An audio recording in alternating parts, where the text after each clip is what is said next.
المصطفى محمد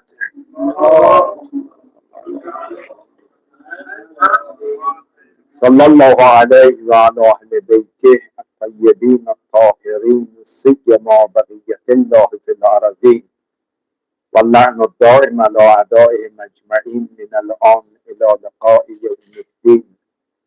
اللهم نور قلوبنا بالقرآن ووفقنا للعمل به.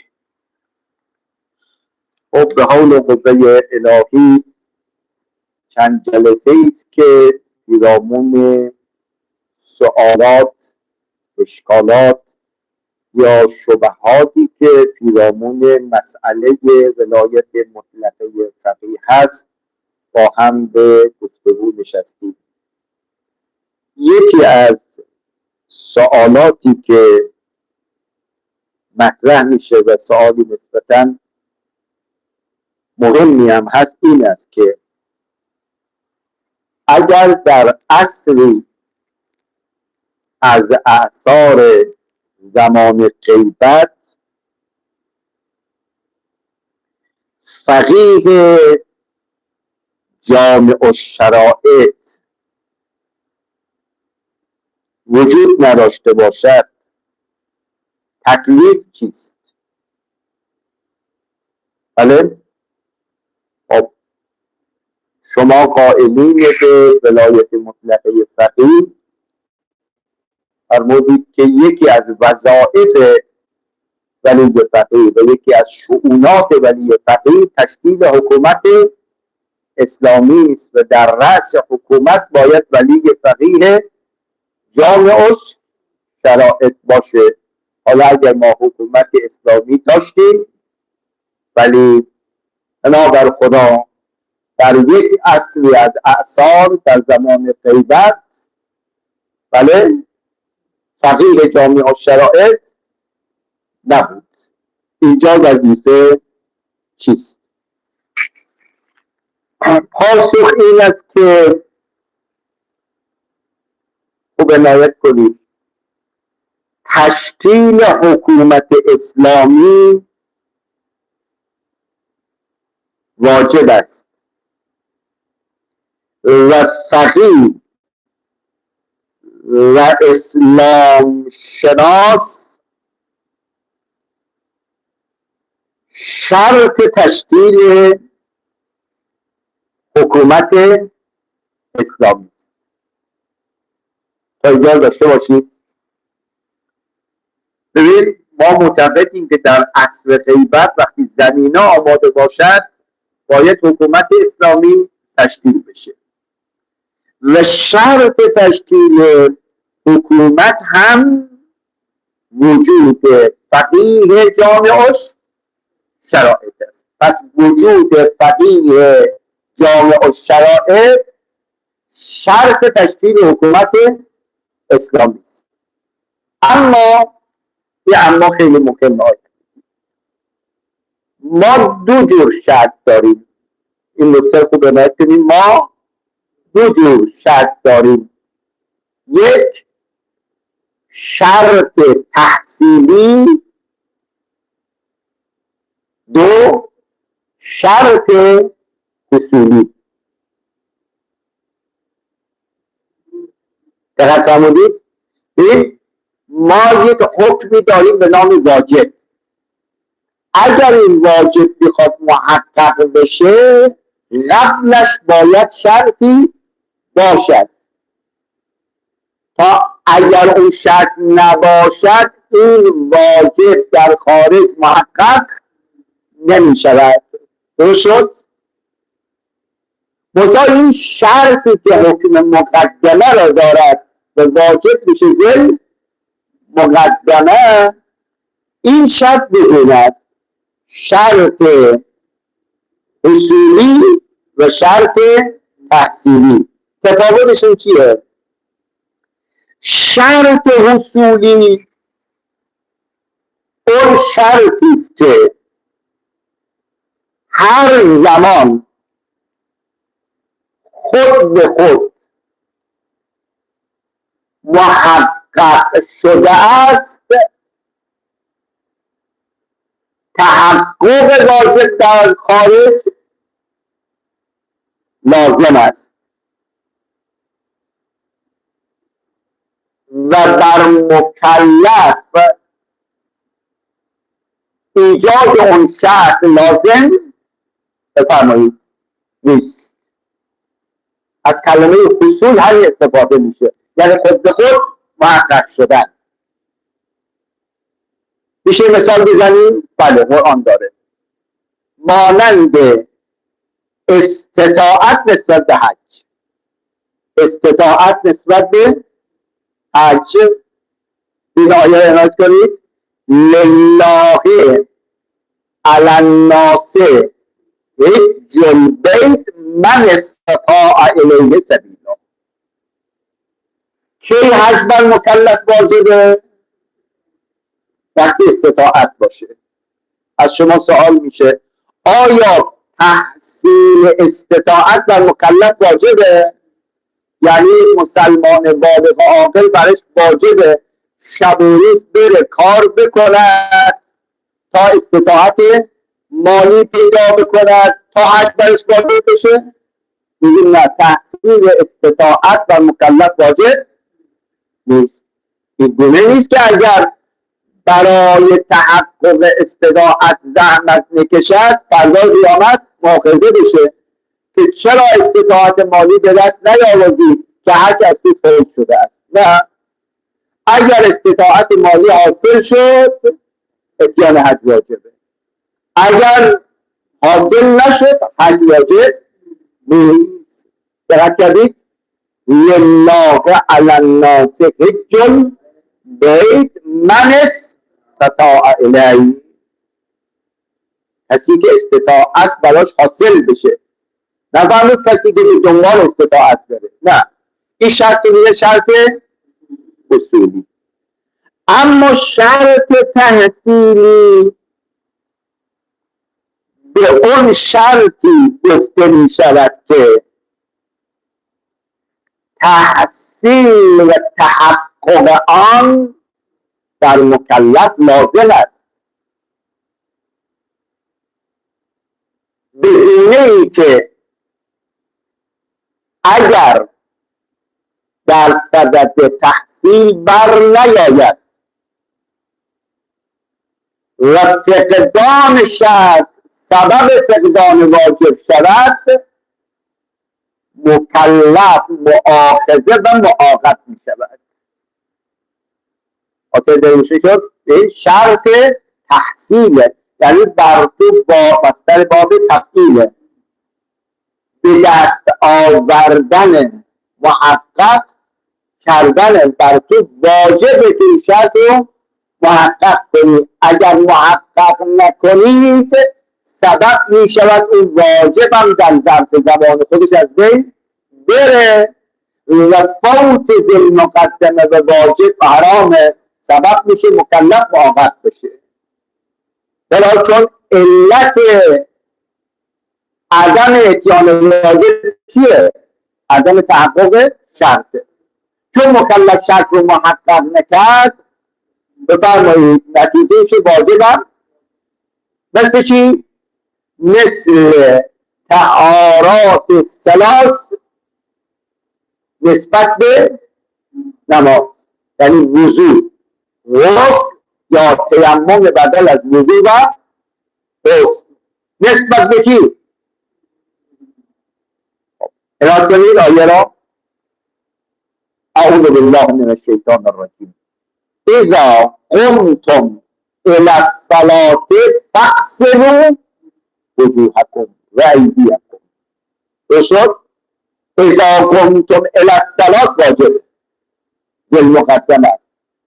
هرگاه قصد اقامه نماز دارید لب سرا کنید. یعنی در باب استطاعت نفرمود برید استطاعت رو تحصیل کنید، اما اینجا داره امر میکنه، امر رو شک میکنه. اذا قمتم الى الصلاة فاغسلوا وجوهکم. شد الان از شما سوال میکنم تحصیل وضو بر مکلف واجب یا واجب نیست؟ زیرش که وضو اگه خود به خود محقق شد نماز بخون، محقق نشد نماز نخیر، باید قبل از نماز وضو را تحصیل کنی تا با طهارت وارد نماز. یا اون آیه دیگر که فرمود فتیمموا صعیدا طیبا، اگر آبی پیدا ان لم تجدوا ماء فتیمموا صعیدا طیبا. درست شد تا اینجا. پس الشرط علی قسمین، شرط حصولی و شرط تحصیلی. فرقشون هم که روشن شد. شرط حصولی مکلف نسبت به او هیچ تکلیفی ندارد در تحقق آن، اما شرط تحصیلی بر مکلف واجب است که اون شرط رو محقق کنه. این که مقدمه. حالا برگردیم ببینید تشکیل حکومت اسلامی چی داره؟ یک شرط دارد. شرطش چیه؟ وجود فقیه جامعش شرایط می باشه. اینا فرمودید. پاسخ سوال اول درس این است که آیا تحصیل فقاهت و تربیت شدن فقیه جامع الشرائع شرط حصولی است یا تحصیلی؟ اعلام کردید؟ جواب بدید. شرط حصولی یا تحصیلیه؟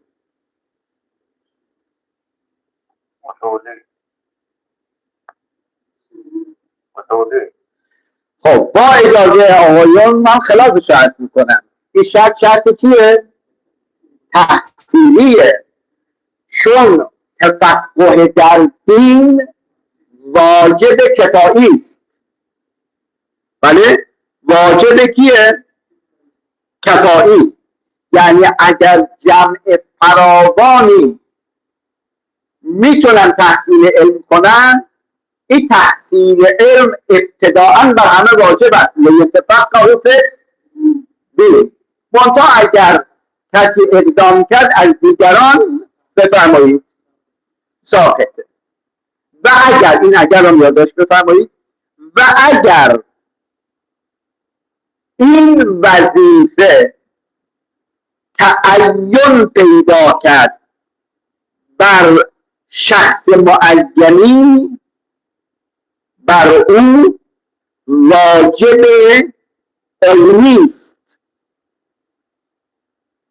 بله؟ که تفقه در دین بفرد.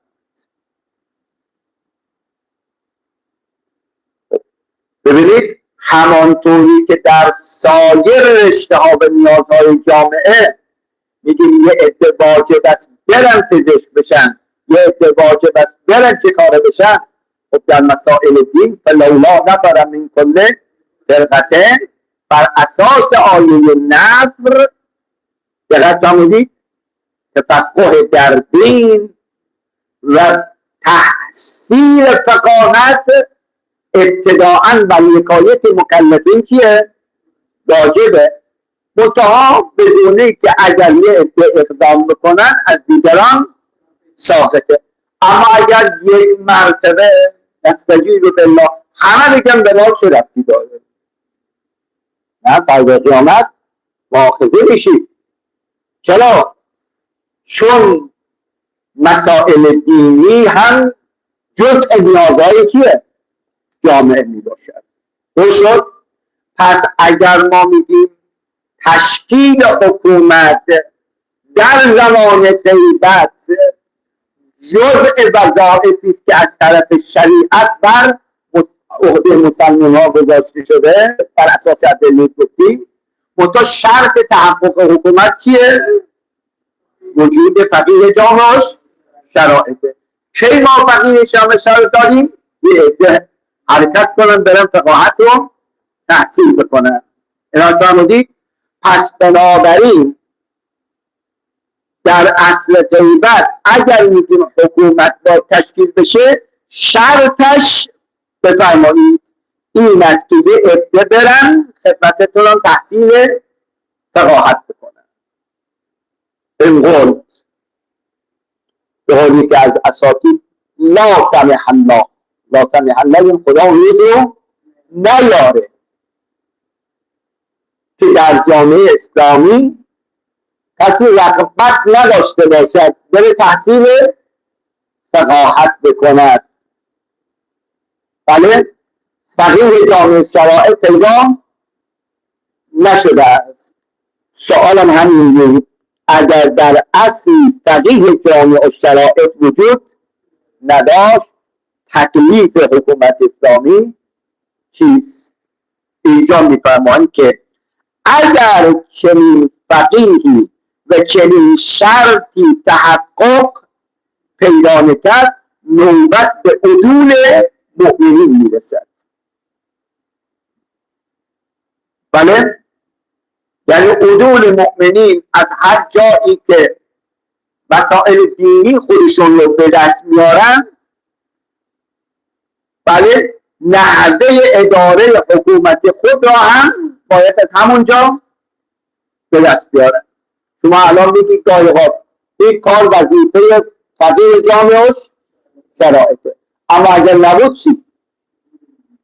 بله، میگه اگر نبود وظیفه عدول مؤمنین میباشد. مثلا در امور حزبیه شما در فقه ملاحظه کردید، بله، بعض از آقایون که ولایت مطلقه فقیه رو قبول ندارن، ولایت مقیده را مثلا میگن جناب فقیه در امور حزبیه باید چا کنه؟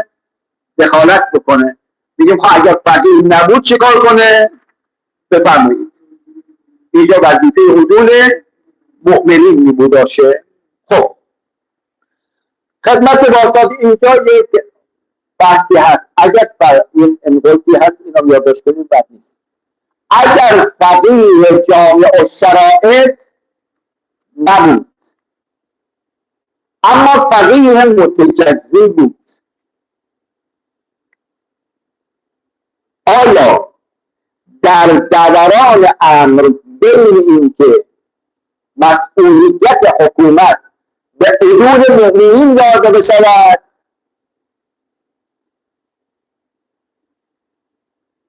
یا به عدول مؤمنینی که مجتهد متجزی هستند؟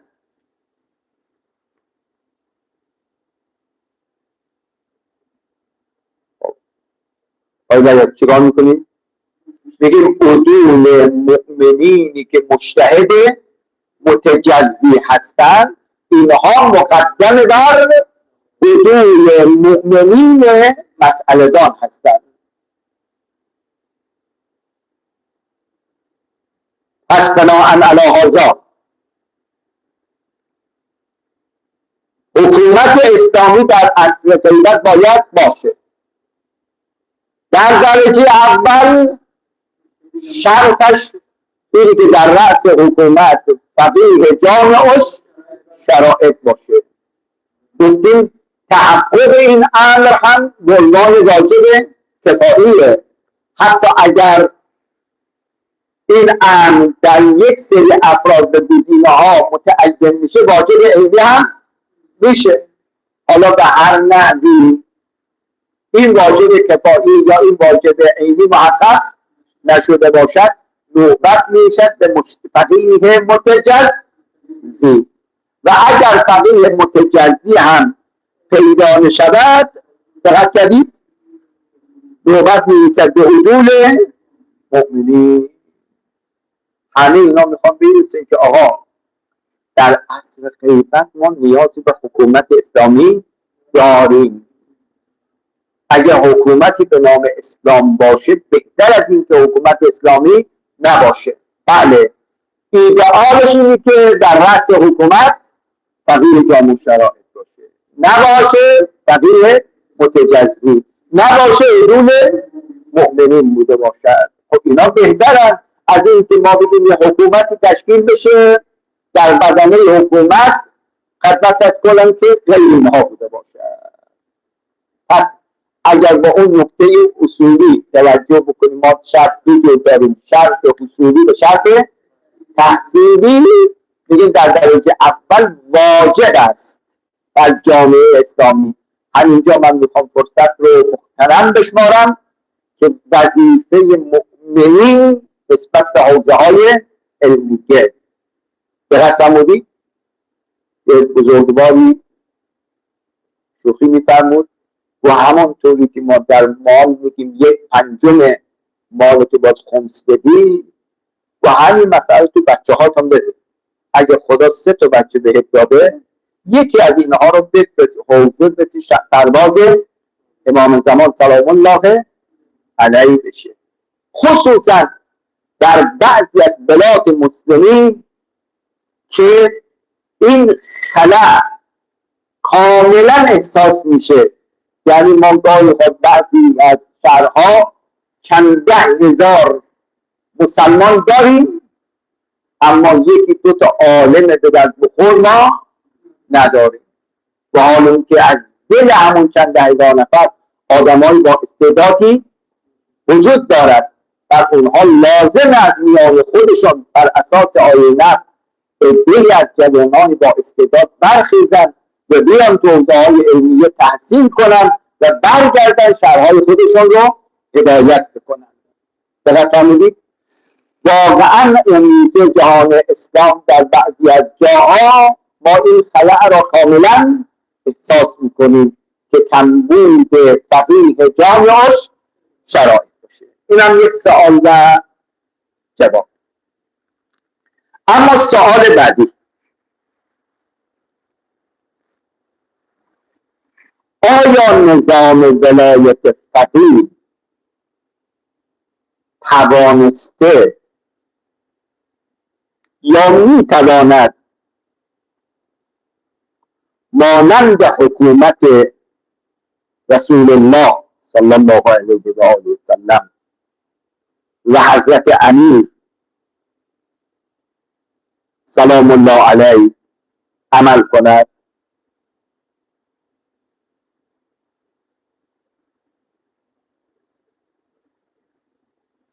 خب شما یک قاعدی تو ادبیات دارید اگه یادتون باشه، بحث بدل. بله میگه بدل در حکم مبدل من هست، یعنی هر وظیفه‌ای که مبدل من داشته بدل هم دارد. خب شما میگید در عصر غیبت فقهای جامع الشرائع در رأس حکومت هستند، حکومت اسلامی. خب میگه یه چیزی بگی با هم بخونه، یعنی واقعا آیا نظام بر پایه ولایت فقیه میتونن مانند چی باشه؟ حکومت رسول الله باشه؟ میتوانن مانند حکومت امیرالمؤمنین سلام الله علیه باشه؟ پاسخ: اولا ما اعتقاد داریم انبیای اعظام و در رأسشون پیامبر اکرم و امامان معصوم که رهبری حکومت‌های دینی را بر عهده داشتند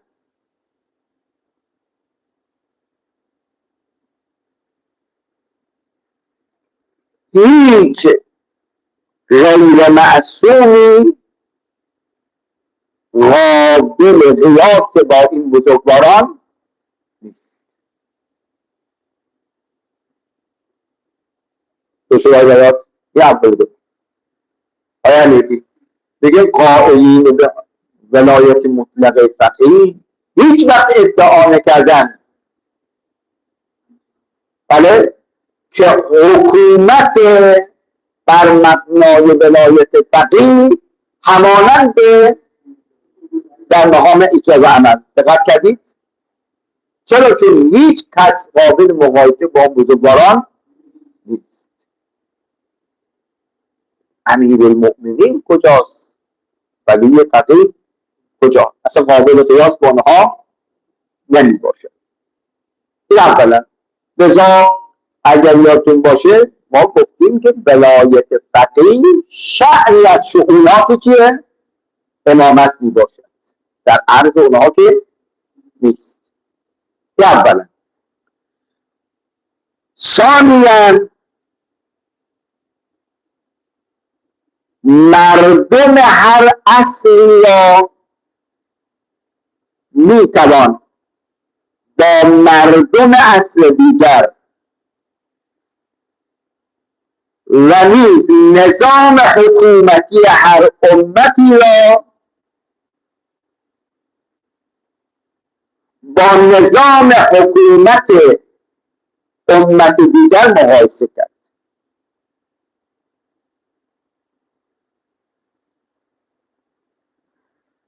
خب یعنی چی؟ خب عنایت کنید، ببین در رأس حکومت از این که امام معصوم هست یه مطلبه، آیا تمام احکام هم اجرا شده در اون زمان یا نشده؟ او رو مقایسه کنید، زمان پیغمبر رو با زمان امیرالمؤمنین، زمان امیرالمؤمنین رو با زمان عصر غیبت که یک حکومت اسلامی تشکیل شده است. دقت کردید؟ میشه این حکومت ها رو با هم مقایسه کرد، اما حاکم ها را نمیتونیم مقایسه بکنیم.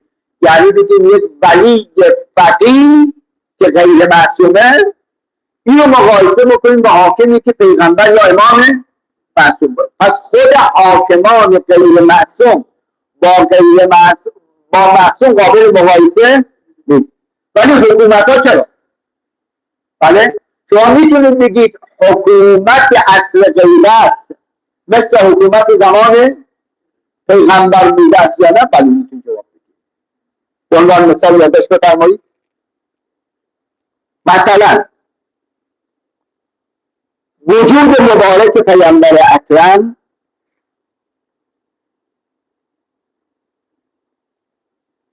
بیش از 70 جنگ را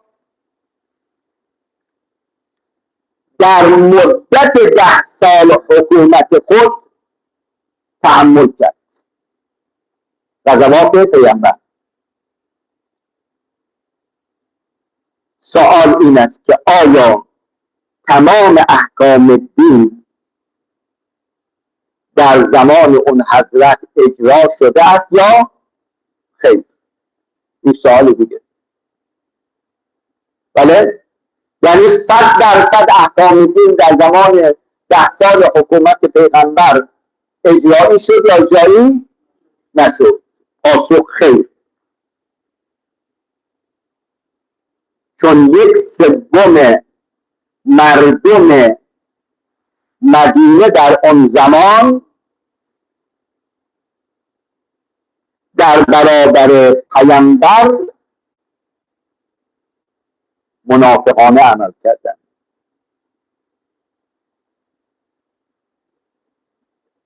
نمونهش جنگ احد.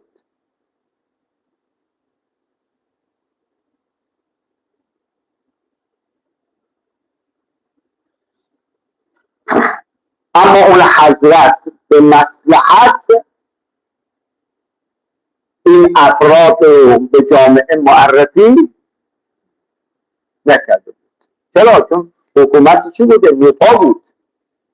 اگر قرار بود این گروه را به صراحت معرفی میکرد، دقت کردید همین مقدار حکومت هم بله تضعیف کرد شد. و همچنین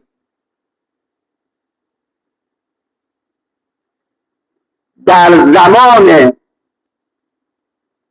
امیرالمؤمنین سلام الله علیه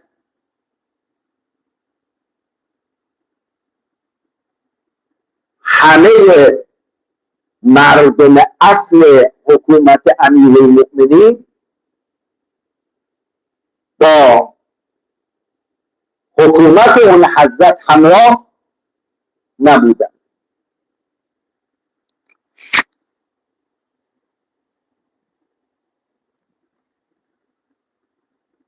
اوضاع حکومت امیرالمؤمنین را با نامه ها و بخشنامه های اون حضرت میتوان به دست آورد. درست شد؟ یعنی در حکومت امیرالمؤمنین نبود که تمام امت با امیرالمؤمنین چه بودن؟ همراه بودن. مردم زمان امیرالمؤمنین رو حداقل به 3 بخش میتوان تقسیم کرد.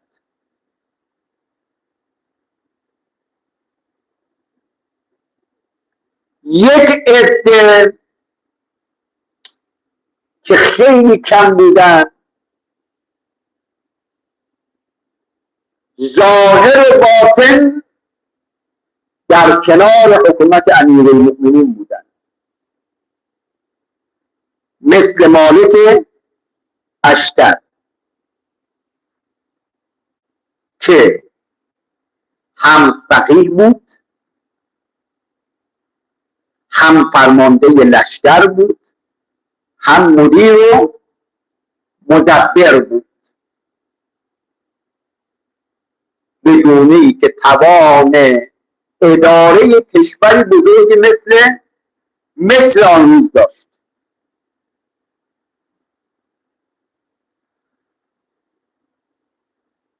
که امیرالمؤمنین در حقش چنین می‌فرماید، خیلی عجیبه: مالک و ما مالک والله لو کان جبلا، به خدا سوگن اگر مالک کوه بود، کوه یگانه به بی‌بدیل بود است.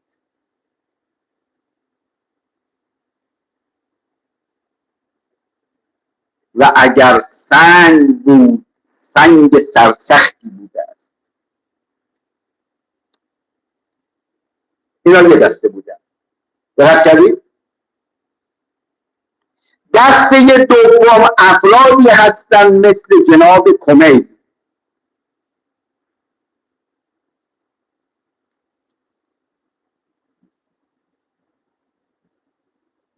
که از اصحاب سر امیرالمؤمنین سلام الله علیه بوده است.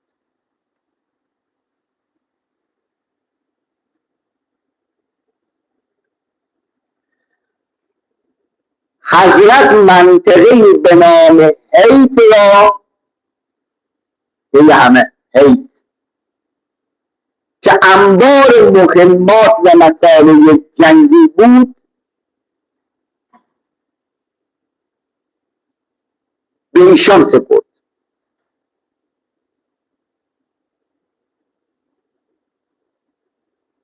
که غارتگران اموی همه این اموال رو به سرقت بردن. که امیرالمؤمنین سلام الله علیه در نامه اعتراض آمیز برای کمیل نوشت. از جناب کمیل آدم خوب بود، اما کمیل کجا؟ مالک اشتر کجا؟ دقت کردید؟ اینم گروه چندم؟ دوم.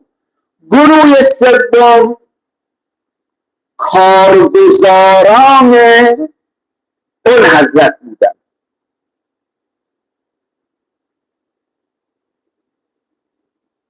که دارای پرونده تاریخ و بدعمل بودن، مانند زیاد ابن علی یا عبی که معاون استانداری بصره بود.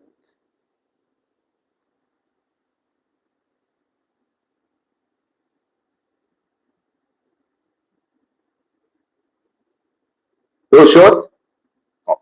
عنایت کنید وقتی ما الان حکومت عصر امیرالمؤمنین رو در نظر میگیریم با عصر پیغمبر را ارائه دادیم، حکومت اسلامی عصر غیبت رو با حکومت پیغمبر و حکومت عصر امیرالمؤمنین مقایسه بکنیم، میگیم حکومت عصر غیبت بهتر از زمان پیغمبر و امیرالمؤمنین بوده است.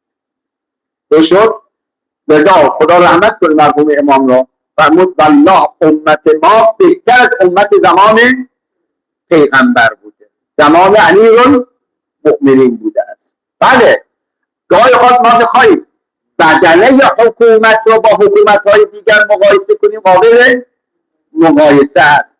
اما اگر بخواهیم حاکمان عصر غیبت را با حاکمان صدر اسلام مقایسه کنیم، اینا قابل مقایسه نیست. پیغمبر کجا، فقیه جامع شرائط کجا، امیرالمؤمنین کجا، بله فقیه جامع شرائط کجاست. پس سوال تو ما مطرح میشه آیا میشود حکومت عصر غیبت که در رأسش فقیه جامع شرائط است با حکومتی که در رأسش پیغمبر و امیرالمؤمنین است مقایسه بکنیم؟ جوابی تو پلی دادیم. اگر مقایسه بین حاکمان باشد نه، اصلا قابل مقایسه نیست. چرا؟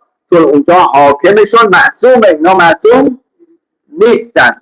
اما اگر بدنه یا حکومت و مردم رو میخوایم مقایسه بکنیم، بله این زمان با اون زمان قابل مقایسه میباشد. چنانچه اگر دوستان یادشون بیاد حضرت سید شهدا سلام الله علیه بله به شب عاشورا قسم یاد میکنه که من اصحابی باوراتر از اصحاب خودم سراغ ندارم.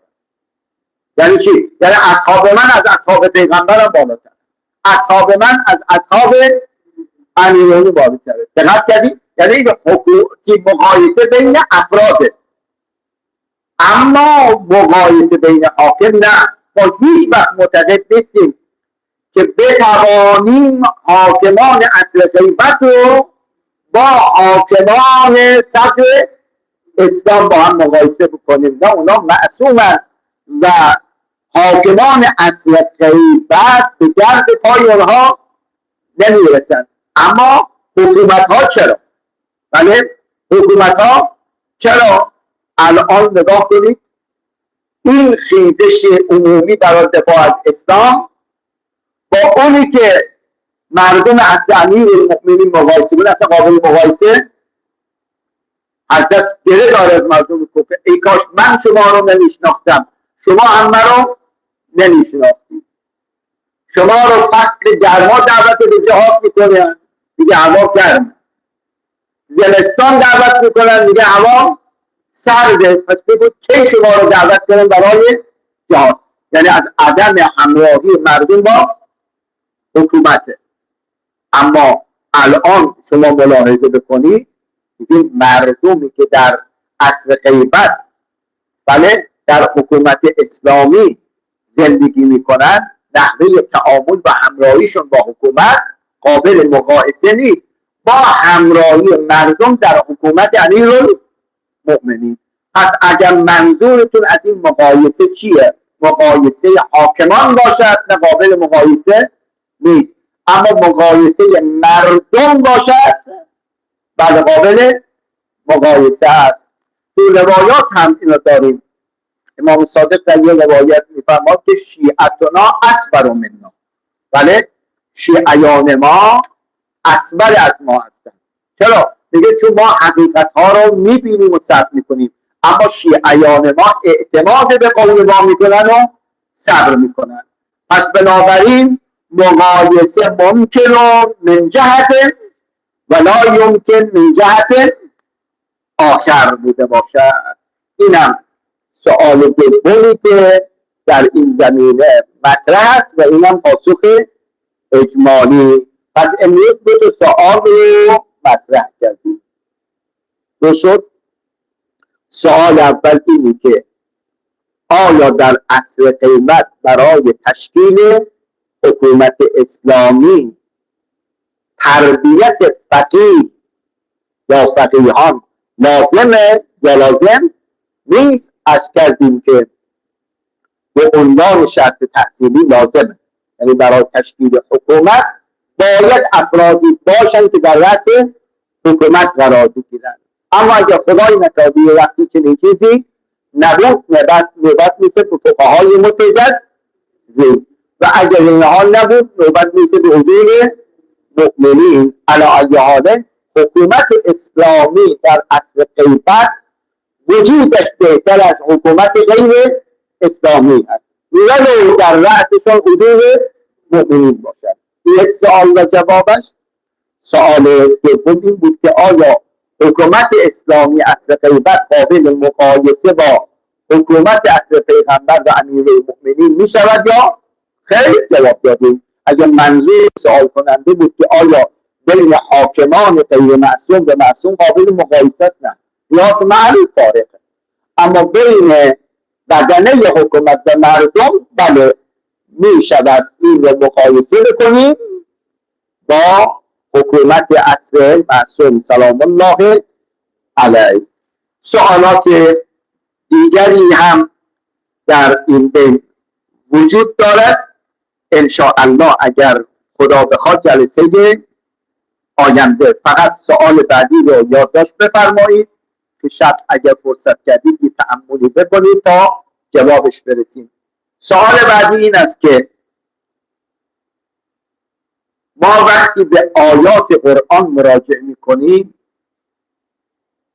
قرآن وظیفه عالمان دینی را هدایت معنوی مردم معین میکند.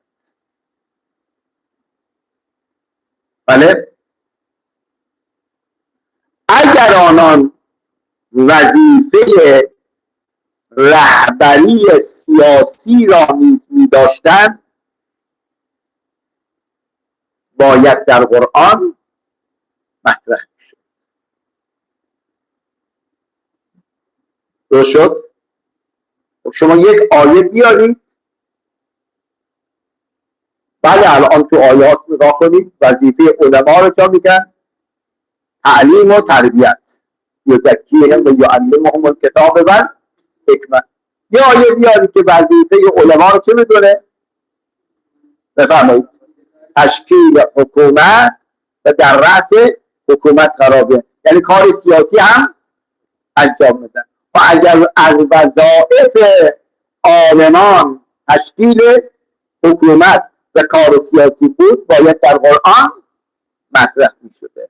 از این که ما آیه‌ای در قرآن نداریم پس کشف میشود که وظیفه عالمان تشکیل حکومت و کار سیاسی نیست. درست شد؟ عدم الوجدان یدل علی عدم الوجود. از این که ما تلاش کردیم آیه پیدا نکردیم پس دلیل بر این می شود که چنین وظیفه‌ای برای عالما وجود نداره. بنشینن همان حوزه های علمیه رو اداره بکنن، طلبه تربیت بکنن، برای مردم نماز بکنن، منبر برن، موعظه بکنن، اما به فکر این که حکومت تشکیل بدن و در کار حکومت دخالت کنن، اینا وظیفه عالمان نیست. از شمایی که مدعی هستید ما در عصر غیبت ولایت مطلقه فقیه داریم، بله، که بیان حکومت تشکیل بدن و حکومت داری بکنن، در قرآن بگردید چنین وظیفه‌ای برای عالمان تعریف نشده است. اینم یک سوال و یا بفرمایید اشکال. ببینید فردا قائلین به ولایت مطلقه فقیه پاسخ این سوال رو چه خواهند داد. و آخر دعوانا ان الحمد لله رب العالمین. من فراموش